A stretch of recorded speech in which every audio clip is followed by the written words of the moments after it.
It was the day two rival biker gangs went to war in the car park of a Sydney pub, leaving dozens of people wounded and 7 dead, including an innocent 15-year-old girl. September 2nd, 1984.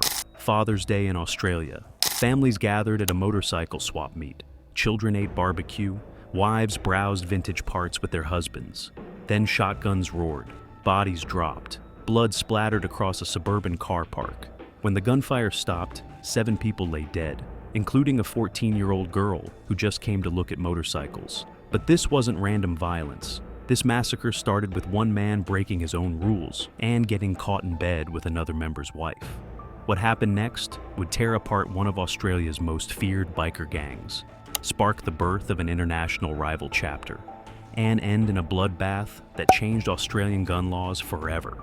This is the true story of betrayal, ego, and brotherhood gone wrong. The man who built an army. William George Ross grew up in the Gorbals, one of Glasgow's most brutal neighborhoods in the 1940s and 50s. He joined the British Army at 17 and spent 7 years clearing World War II minefields in Libya and laying new ones in Yemen and Hong Kong.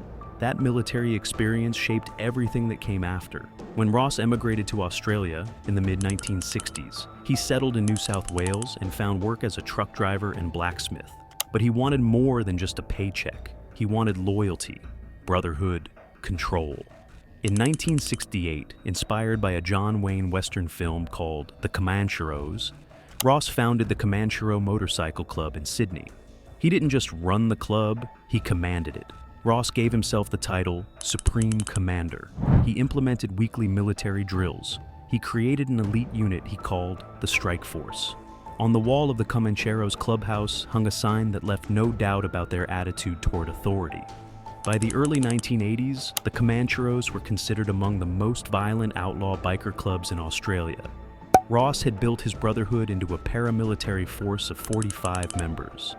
But every empire has cracks, and Ross was about to create one himself. The scandal that split the brotherhood. Late 1983, Colin Campbell, a tough amateur boxer and the club's sergeant-at-arms, received disturbing news from his brothers. They had caught Jock Ross in a compromising position with another Comanchero member's wife. This was a direct violation of club rules. Rule number 4, written by Ross himself, stated clearly, any member caught sleeping with another member's woman would be expelled. Campbell demanded Ross face charges at a formal club hearing. Ross refused to appear, once, twice. When he finally showed at the 3rd meeting, he didn't defend himself. Instead, he announced the club would split into 2 chapters, and walked out. Those who wanted Ross held accountable, including the 6 Campbell brothers and Anthony Snodgrass Spencer, stayed at the original Birch Grove clubhouse. Ross took his loyalists to Harris Park in Western Sydney. The divide was immediate and bitter. During the club's 1983 Christmas run, the 2 chapters came to blows. For Spencer and the Campbell brothers, there was no going back. Spencer had visited outlaw clubs in America years earlier. He remembered how the Texas-based Bandidos treated him with respect. He reached out to their national president, Ronnie Hodge. After extensive correspondence, Hodge granted approval. In November 1983, 11 disillusioned Comancheros became Australia's first Bandidos chapter. They burned their Comanchero vests in a ceremonial bonfire, an ultimate insult in biker culture. Colin Campbell became sergeant-at-arms. Spencer was named national president. Ross saw Campbell as the real power behind the new chapter, with Spencer as merely a puppet. He had t-shirts printed featuring Campbell's face with an X drawn across it and a single caption, "Nail Caesar, war was inevitable." Tensions explode. Throughout early 1984, tensions escalated. Fights broke out at pubs. Territory lines were drawn. In July, a Comanchero tried to drink at the Royal Oak Hotel in Parramatta. 2 Bandidos informed him it was now a Bandido hotel. He could leave, or he could be beaten. Ross responded the next evening. He marched into that same hotel with his sergeant-at-arms and personally beat both Bandidos with a baseball bat. More confrontations followed. On August 9th, 3 Comancheros were attacked by Bandidos at the Bull and Bush Hotel. 2 days later, Ross fortified the Comanchero clubhouse. On August 11, 1984, the Comancheros and Bandidos formally declared war. Now they needed a battlefield. On Father's Day at the Viking Tavern. September 2nd, 1984 was Father's Day across Australia. The British Motorcycle Club of Sydney had organized a swap meet at the Viking Tavern in Milperra, a southwestern Sydney suburb about 23 kilometers from the city centre.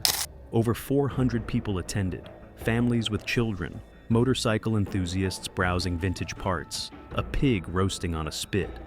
Ross saw his opportunity. He arrived around 1 p.m. with 19 armed Comancheros. They carried registered shotguns, legal to carry openly in New South Wales at the time, along with baseball bats, chains, and machetes. Ross had studied military history. He planned to use a bullhorn ambush, a pincer movement he'd read about from the Anglo-Zulu Wars. He would stand in the open as bait while his men surrounded the Bandidos from both sides.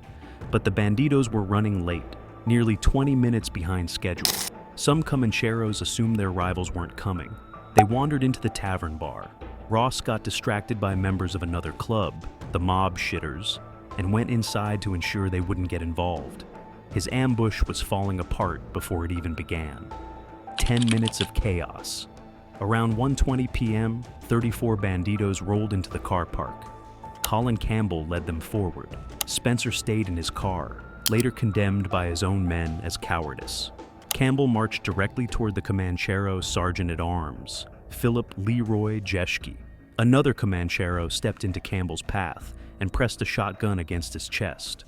What followed started as verbal confrontation, challenges to drop weapons and settle things with fists. Then someone fired. Approximately 200 rounds exploded across that suburban car park in under 10 minutes. Men fought with shotguns, .357 Magnum rifles, baseball bats, chains, and machetes. Campbell wrestled a shotgun away from one attacker, got struck from behind with a shotgun butt, raced to help his wounded brother, was shot 3 times himself. Ross heard the shooting from inside the tavern.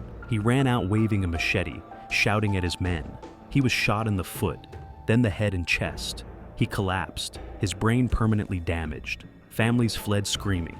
A pregnant woman lay in the car park while her husband was dragged into the fighting. People threw their children over fences to escape the crossfire. One patron inside the tavern remained oblivious, watching the Blues Brothers on the bar television, until a Comanchero stumbled in, with his arm nearly severed by shotgun blast. When police finally secured the scene, 7 people were dead. 4 Comancheros, 2 Bandidos, and 14-year-old Leanne Walters, an innocent girl who loved motorcycles and had come to the swap meet with a friend of her father. A stray .357 bullet struck her in the face. 28 more were wounded. 20 required hospitalization. Campbell spent 6 weeks in intensive care. The court case that followed became one of the largest in Australian history. 43 men were charged with murder under the doctrine of common purpose. More than 1,000 potential jurors were summoned before 12 acceptable ones could be seated. The trial lasted over 2 years. In June 1987, the jury returned 63 murder convictions and 147 manslaughter convictions. Justice Adrian Roden named the primary instigator, Jock Ross. Ross received a life sentence. Bandidos. National President Anthony Spencer never faced trial.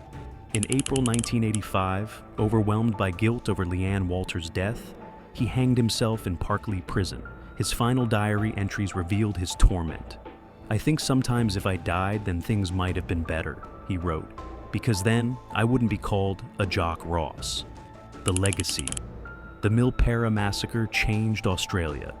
New South Wales immediately overhauled its firearms laws.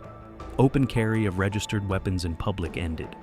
Police transformed their approach to outlaw motorcycle gangs, from reactive response to constant surveillance and proactive pressure. But the gangs themselves only grew. Today, both the Comancheros and Bandidos remain among Australia's Big 6 biker organizations. The Australian Federal Police estimates 35 outlaw motorcycle gangs now operate across the country, with over 3,500 patched members. Jock Ross served just over 5 years before release. In 2002, He was violently deposed by a new generation of Comancheros, led by Mahmoud Mick Hawi. They beat the elderly founder, took his club colors, and rode off with his Harley Davidson, the ultimate humiliation. Ross retreated from the biker world. He moved to rural New South Wales, became a volunteer firefighter, a grandfather of 12. But the parking lot of the Viking Tavern, now renamed the Mill Hotel, still stands. A permanent reminder that one broken rule, one betrayal, one man's refusal to face consequences, sparked a war that killed innocent people and changed a nation's laws forever. Sometimes the deadliest conflicts don't start with territory or money. They start with a scandal no one was willing to face.